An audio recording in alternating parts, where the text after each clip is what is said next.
வணக்கம். இலங்கை செய்திகளுடன் நான் நிரோஷன். விரிவான செய்திகளுக்கு முன் தலைப்புச் செய்திகள். மாகாண சபை தேர்தலை பழைய முறையில் நடத்துவதற்கான சாத்தியம் குறித்து அரசாங்கம் தீவிரமாக பரிசீலித்து வருவதாக நம்பகமான தகவல்கள். இலங்கை அடுத்த 2 ஆண்டுகளில் ஐநா மனித உரிமைகள் உயர்ஸ்தானிகர் அலுவலகத்தின் மேற்பார்வையின் கீழ் இருக்கும் வகையில் புதிய வரைவு தீர்மானம். ஜனாதிபதிகள் பதவிக்காலம் முடிந்த பின்னரும் அவர்களின் உயிர் பாதுகாப்பு உறுதி செய்யப்பட வேண்டும் என்று ஐக்கிய தேசிய கட்சி வலியுறுத்தல். தரமற்ற எண்ணெய் கொள்வனவு செய்ததில் ஏற்பட்ட 300 கோடிக்கு மேற்பட்ட நஷ்டத்தை 3 ஜனாதிபதிகள் மறைத்துள்ளதாக முன்வைக்கப்பட்டுள்ள குற்றச்சாட்டுகள். தொடர்பது விரிவான செய்திகள். இலங்கையில் மாகாண சபை தேர்தலை பழைய முறையில் நடத்துவதற்கான சாத்தியம் குறித்து அரசாங்கம் பரிசீலித்து வருவதாக நம்பகமான தகவல்கள் வெளியாகியுள்ளது. ஆங்கில ஊடகம் ஒன்றின் தகவலின்படி இதற்கான ஆலோசனைகள் தற்போது முன்னெடுக்கப்படுகிறது. முன்னதாக எல்லை நிர்ணய ஆணைக்குழுவின் செயற்பாடுகள் முடிவடைந்த பின்னரே தேர்தல்கள் நடத்தப்படும் என்று மக்கள் விடுதலை முன்னணியின் செயலாளர் டெல்வின் சில்வா தெரிவித்திருந்தார். ஆனால் சமீபத்தில் குறிப்பாக இந்தியா உட்பட பல்வேறு சர்வதேச தரப்புகளிலிருந்து அரசாங்கத்திற்கு அழுத்தம் அதிகரித்து வருவதனால் இந்த கொள்கையில் மாற்றம் ஏற்படக்கூடும் என்று எதிர்பார்க்கப்படுகின்றது. அதன்படி 1988ஆம் ஆண்டு இயற்றப்பட்ட மாகாண சபை தேர்தல் சட்டத்தின் கீழ் பழைய முறையிலேயே தேர்தல்கள் நடத்தப்படும் வாய்ப்பு குறித்து அரசாங்கம் பரிசீலித்து வருவதாகவும் கூறப்படுகிறது. இதேவேளை இலங்கையின் அரசியலமைப்பின் முழுமையான அமலாக்கத்திற்கும் அதிகார பகிர்வை உறுதி செய்வதற்கு மாகாண சபை தேர்தல்கள் மிக விரைவாக நடத்தப்பட வேண்டிய அவசியம் இருப்பதாக இந்தியா வலியுறுத்தியுள்ளது. கடந்த வாரம் ஜெனீவாவில் நடைபெற்ற ஐக்கிய நாடுகள் மனித உரிமைகள் பேரவையில் கூட இந்தியா இந்த கோரிக்கையினை தெளிவாக முன்வைத்திருந்தது. இதனால் தேர்தல்கள் எப்போது எந்த முறையில் நடைபெறும் என்பது தொடர்பான இறுதி முடிவு அடுத்த வாரங்களில் வெளிப்படும் என்றும் எதிர்பார்க்கப்படுகிறது. இலங்கை அடுத்த 2 ஆண்டுகள் ஐநா மனித உரிமைகள் உயர்ஸ்தானிகர் அலுவலகத்தின் மேற்பார்வையின் கீழ் இருக்கும் வகையில் புதிய வரைவு தீர்மானம் ஒன்று ஜெனீவாவில் சமர்ப்பிக்கப்பட உள்ளது. இந்த தீர்மானத்தை ஐக்கிய ராஜ்யம், கனடா, மலாவி, மோன்டினீக்ரோ, வடக்கு மெசிடோனியா ஆகிய நாடுகள் ஆதரிக்கின்றன. அடுத்த விரிவான அறிக்கை 2027 செப்டம்பரில் முன்வைக்கப்படும். தீர்மானம் இலங்கையின் பொறுப்புக்கூறல் காலத்தினை நீட்டிப்பதோடு மனித உரிமை மீறல்களுக்கான எதிரான எதிர்கால நடவடிக்கைகள், சான்று சேகரிப்பு, நீதித்துறை செயல்பாடுகளுக்கான சர்வதேச ஆதரவை வலியுறுத்துகின்றது. மேலும் ஊழல் எதிர்ப்பு முயற்சிகள், இனவெறி அரசியல் காரணமாக ஏற்பட்ட துன்பங்களை ஒப்புக்கொள்வது, பயங்கரவாத தடுப்புச் சட்டத்தை ரத்து செய்தல், புதைகுழி விசாரணைகள், காணாமல் போனவர்கள் தொடர்பான அலுவலகத்தின் சுயாதீன செயல்பாடு ஆகியவை தீர்மானத்தில் முக்கியமாக குறிப்பிடப்படுகின்றது. அதேவேளை சுயாதீன பொது வழக்கு தொடர் அமைப்பையும் தேவையானால் ஒரு சிறப்பு ஆலோசனை கொண்ட நீதித்துறை பொறிமுறையையும் உருவாக்குவதற்கு இலங்கை ஊக்குவிக்கப்படுவதாகவும் அந்த தீர்மானத்தில் வலியுறுத்தப்பட்டுள்ளது. சுதந்திரத்திற்கு பின்னர் இலங்கையின் அரசியல் வரலாற்றில் ஆட்சியாளர்களுக்கும் எதிர்க்கட்சி தலைவர்களுக்கும் பெரும்பாலும் அகால மரணம் அடைந்தோ அல்லது கொலை முயற்சியிலிருந்தோ தப்பியே உள்ளார்கள். இந்த நிலையில் ஜனாதிபதிகளின் பதவிக்காலம் முடிந்த பின்னரும் அவர்களின் உயிர் பாதுகாப்புக்கு உறுதி செய்யப்பட வேண்டும் என்று ஐக்கிய தேசிய கட்சியின் தவிசாளர் வஜிர அபிவர்த்தன தெரிவித்துள்ளார். காலையில் ஐக்கிய தேசிய கட்சியினுடைய தொகுதி அமைப்பாளர்களை சந்தித்த பின்னர் ஊடகங்களுக்கு கருத்து வெளியிட்ட போது அவர் இந்த விடயத்தினை வலியுறுத்தினார். அவர் குறிப்பிடுகையில் 1978ஆம் ஆண்டு GR ஜெயவர்தன கொண்டு வந்த அரசியலமைப்பு அமெரிக்கா மற்றும் பிரான்ஸ் அரசியலமைப்புகளை அடிப்படையாக கொண்டது. அமெரிக்காவின் முன்னாள் ஜனாதிபதிகள் என்றும் நிலைமை இல்லை. பதவி வகிக்கும் காலம் மற்றும் அதன் பின்னரான வாழ்க்கை என்ற 2 நிலைகள் மட்டுமே காணப்படுகின்றது. அதுபோலவே இலங்கையும் ஜனாதிபதியின் பதவி காலத்திற்கு பிறகு அவர்களின் பாதுகாப்பு உறுதி செய்யப்பட வேண்டும். ஏனெனில் அவர்கள் நாட்டுக்கு முக்கிய முடிவுகளை எடுத்தவர்களாக உள்ளார்கள். உதாரணமாக முன்னாள் ஜனாதிபதி மஹிந்த ராஜபக்ச யுத்தத்தை நிறைவு செய்த தலைவராக சில நாடுகளில் தனியாக செல்ல முடியாத நிலைமை உள்ளது. ஆயுதம் ஏந்திய குழுக்களால் அச்சுறுத்தப்படக்கூடியவர் என்றே பார்க்கப்படுகின்றார். சுதந்திரத்துக்கு பிறகு பல தலைவர்கள் மரணமடைந்தோ இல்லையெனில் கொலை முயற்சிகளிலிருந்தோ தப்பியோ உள்ளார்கள். இந்த சூழலில் அரசியல் தலைவர்களை குறிவைத்து நடக்கும் செயல்கள் சமூகத்தில் வெறுப்பையும் சமூக விரோதத்தையும் மட்டுமே உருவாக்கும். நாட்டுக்கு நன்மை தராது. ஜனநாயக நாடுகள் எப்போதும் முன்னேற்ற பாதையில் தான் சென்றுள்ளது. நேபாளம் போன்ற நாடுகள் இந்த வரலாற்றிலிருந்து பாடம் கற்றுக்கொள்ள வேண்டும். இலங்கையில் அரசியல் கலவரம் ஏற்பட்ட போது பிரதமராக இருந்த ரணில் விக்ரமசிங்கே தனது இல்லம் எரிக்கப்படும் போதும் பின்வாங்காமல் பிற வீடுகள் அளிக்கப்படுவதை தடுக்க முயன்றார். ஆனால் அதே சூழலில் நேபாள பிரதமர் தப்பிச் சென்றதால் பலர் பாதிக்கப்பட்டனர். இதனால் தேசிய தலைவராக ரணில் விக்ரமசிங்கே முன்னாள் ஜனாதிபதிக்கு உரிய கௌரவம் வழங்கப்பட வேண்டும் என்று வஜிர அபிவர்த்தன வலியுறுத்தினார்.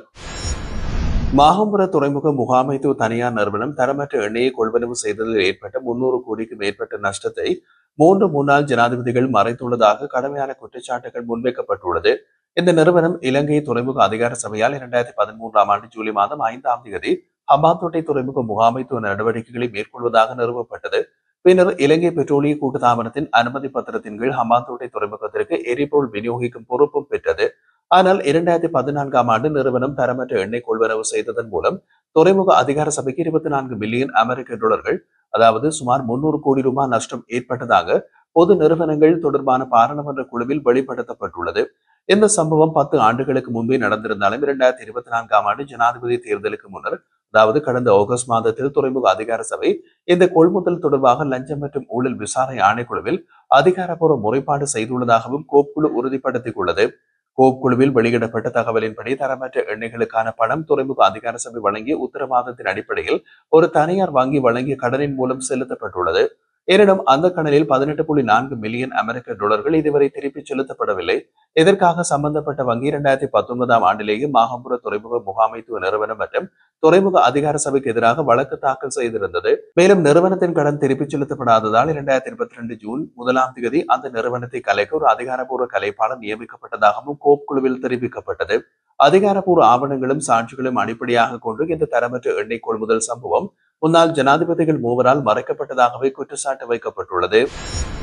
பசிபிக் ஏஞ்சல் போன்ற முதிர்ச்சியான பயிற்சிகள் அவசர நிலைகளுக்கு பதிலளிக்கும் திறனையும் பங்கு பெறும் நாடுகளுக்கு இடையிலான நம்பிக்கையையும் பலப்படுத்தும் என்று பாதுகாப்பு செயலாளர் சம்பத் துயகுந்தா தெரிவித்தார்.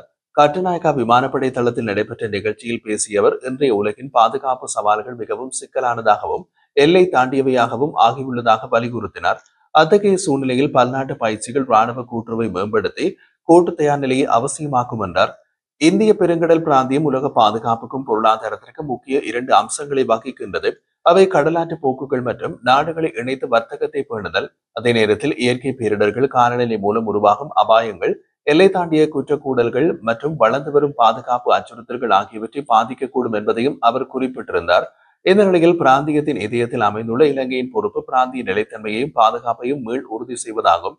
பசிபிக் ஏஞ்சல் 2025 பயிற்சியில் பங்களித்து ஆஸ்திரேலியா, பங்களாதேஷ், ஜப்பான் மற்றும் மாலத்தீவுகளின் வீரர்களுக்கு அவர் பாராட்ட குறிப்பிட்டார். திறன்கள் மற்றும் நடைமுறைகளை தாண்டி இந்த பயிற்சியின் உண்மையான பயன் வளர்ந்து வரும் நட்புத்தன்மை மற்றும் பரஸ்பர புரிதலில் இருக்கின்றது. அவற்றின் மனித பிணைப்புகள் எதிர்கால நெருக்கடிகளில் பெரிதும் உதவும். அமெரிக்கா உட்பட அனைத்து பிராந்திய பங்காளர்களுடனும் இலங்கையுடன் தொடர்ந்து ஒத்துழைப்பு இருக்கும் என்று அவர் உறுதி செய்தார். மனிதர்கள் உருவாக்கிய எந்த ஒரு சவாலையும் ஒரு நாடே தனியாக எதிர்கொள்ள முடியாது. இணைந்து செயல்பாட்டால் பாதுகாப்பானதாகவும் மீள்திறன் மிக்கவானதுமான இந்திய பெருங்கடல் பிராந்தியத்தை உருவாக்கலாம் என்றும் அவர் தெரிவித்திருந்தார். பணியாளர்களுக்கான கொடுப்பனவு உள்ளிட்ட சலுகைகளை தவறாக பயன்படுத்தியதற்காக பிரதி அமைச்சர்களுக்கு எதிராக பொது சொத்துக்கள் சட்டத்தின் கீழ் சட்ட நடவடிக்கை எடுப்பது குறித்து எதிர்க்கட்சி ஆலோசித்து வருவதாக ஐக்கிய மக்கள் சக்தியின் நாடாளுமன்ற உறுப்பினர் தயாசிரி ஜெயசேகர தெரிவித்துள்ளார். சபாநாயகர் இந்த வாரம் பிரதி அமைச்சர்கள் நாடாளுமன்றத்திற்கு பொறுப்பு கூற முடியாது என்று தெளிவுபடுத்தினார். எனவே அவர்கள் சாதாரண எம்பிக்களாகவே கருதப்பட வேண்டும். இந்த நிலையில் சலுகைகளை கூற முடியாது. அதனால் பொது சொத்துக்கள் சட்டத்தின் கீழ் நடவடிக்கை எடுப்பதற்காக பரிசீலித்து வருகிறோம் என்றார். மேலும் மற்றைய எதிர்க்கட்சி தோழர்களை பற்றி தெரியாது. ஆனால் இனி நான் பிரதி அமைச்சர்களை வெளியிடும் அறிக்கைகளை ஏற்க மாட்டேன். அவர்களின் அறிவுறுத்தல்களை பின்பற்ற வேண்டாம் என்று அரசு ஊழியர்களையும் கேட்டுக்கொள்கிறேன் என்று அவர் வலியுறுத்தினார். 2025ஆம் ஆண்டின் செப்டம்பர் மாதத்தின் முதல் 10 நாட்களில் 52,246 சுற்றுலா பயணிகள் நாட்டிற்கு வருகை தந்துள்ளதாக இலங்கை சுற்றுலா அபிவிருத்தி அதிகார சபை தெரிவித்துள்ளது. செப்டம்பர் மாதத்தின் முதல் 7 நாட்களில் அதிகளவான சுற்றுலா பயணிகள் இந்தியாவிலிருந்து வருகை தந்துள்ள நிலையில் அவர்களின் மொத்த எண்ணிக்கை 14,300 ஆகும். அத்துடன் ஐக்கிய ராஜ்யத்திலிருந்து 4,092 சுற்றுலா பயணிகளும், ஜெர்மனியிலிருந்து 3,488 சுற்றுலா பயணிகளும், சீனாவிலிருந்து 2,796 சுற்றுலா பயணிகளும், ஆஸ்திரேலியாவிலிருந்து 2,603 சுற்றுலா பயணிகளும், நெதர்லாந்திலிருந்து 1,984 சுற்றுலா பயணிகளும் நாட்டிற்கு வருகை தந்துள்ளார்கள். அதன்படி 2025ஆம் ஆண்டின் ஜனவரி 1ஆம் தேதியிலிருந்து செப்டம்பர் 10ஆம் தேதி வரையிலான காலப்பகுதிக்குள் 16,18,769 சுற்றுலா பயணிகள் நாட்டிற்கு வருகை தந்துள்ளதாக இலங்கை சுற்றுலா அபிவிருத்தி அதிகார சபை மேலும் தெரிவித்துள்ளது.